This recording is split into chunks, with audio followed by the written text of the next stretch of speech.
ভাই আমি মাপ চাই। তা আমারে শুধু আপনি অযথা একটা নেতা বানাই দিবেন আর আশেপাশে সব 2 নাম্বার লোক দিয়ে দিবেন, আমার পক্ষে সম্ভব না। আর যেটা মূল সম্ভব মন্ত্র, মূল নীতিকে সংরক্ষণের জন্য বদ্ধপরিকর। আসসালামু আলাইকুম দর্শক, দেশ ও দেশের বাইরে থেকে যারা এই মুহূর্তে আমার ভিডিওটি ওপেন করেছেন সবাইকে অসংখ্য অসংখ্য ধন্যবাদ।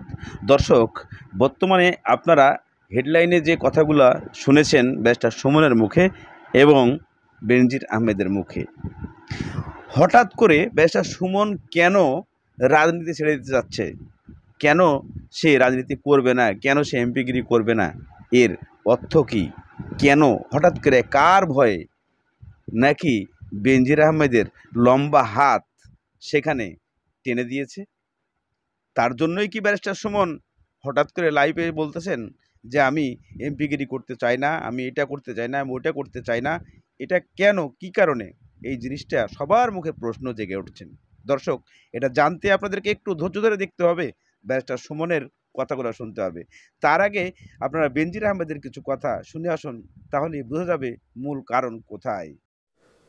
আমরা যে মূল্যবোধের ওপর দাঁড়িয়ে, মূল মন্ত্রের উপর দাঁড়িয়ে আমাদের উত্তরসূরিরা, আমাদের পূর্বসূরিরা দেশ আমাদের জন্য উপহার দিয়ে গেছেন। মাননীয় প্রধানমন্ত্রীর মাননীয় বঙ্গবন্ধু নেতৃত্বে যে দেশ উপহার দিয়ে গেছেন, আমরা সেই মূল মন্ত্র, মূল নীতিকে সংরক্ষণের জন্য বদ্ধপরিকর এবং আমাদের রাষ্ট্রীয় কর্মচারী হিসাবে আমাদের দায়িত্ব, আমরা সেই গুরু দায়িত্ব এদেশের প্রতিটি রাষ্ট্রীয় কর্মচারী প্রায় 14 লাখের উপর।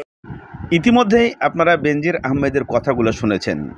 সেই কথাগুলোর সূত্র কি ছিল, সেখানে কি বলতে চাইছেন উনি?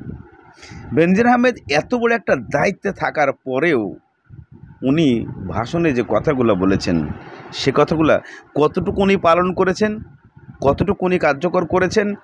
যা করেছেন, নিজেকে নিজের বস্তা ভরার সব কিছু করেছেন।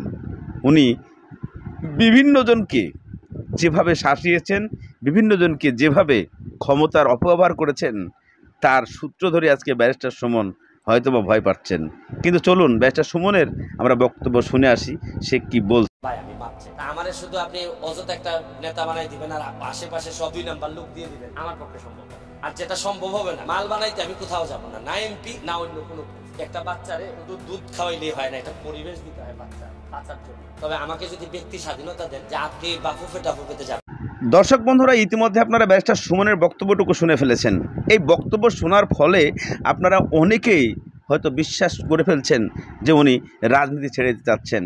উনি নিজে মুখে বলছেন আমি রাজনীতি করতে চাই না, সবাই চোর বাটপার ইতিহাস এর মধ্যে।